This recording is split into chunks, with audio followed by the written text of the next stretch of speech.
নিশ্চয়ই আপনি জানেন যেভাবে নেতানিয়াহু প্যালেস্টাইনের বাচ্চাদের উপর জুলুম করছে, ওই ব্যক্তিকেও আমার দেশের কোন এক ব্যক্তি জাহান্নামের কুকুর বলে আখ্যা করেছে।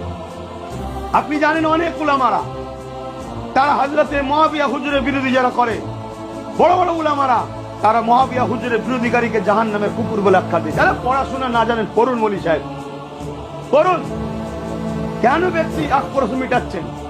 আপনি দিনের জন্য কথা বলেন, আপনি আলেম হয়েছেন, দিনের জন্য কথা বলেন।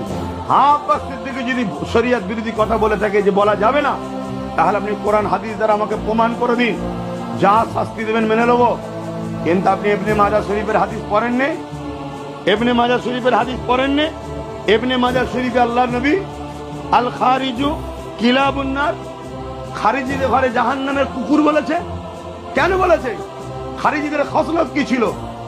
খারিজিরা মোমেনদের উপর অত্যাচার করত, মোমেনদেরকে জুলুম করত।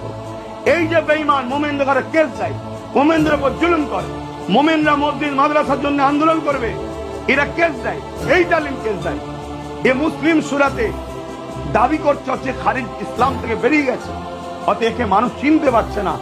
সাধারণ মানুষকে চিনাবার জন্য এর বিষয়ে বেশি কথা আমাকে যাতে না কেউ জিজ্ঞাসা করে, এক কথাই ক্লোজ করে দিয়ে চোখ আমি জাহান্নামের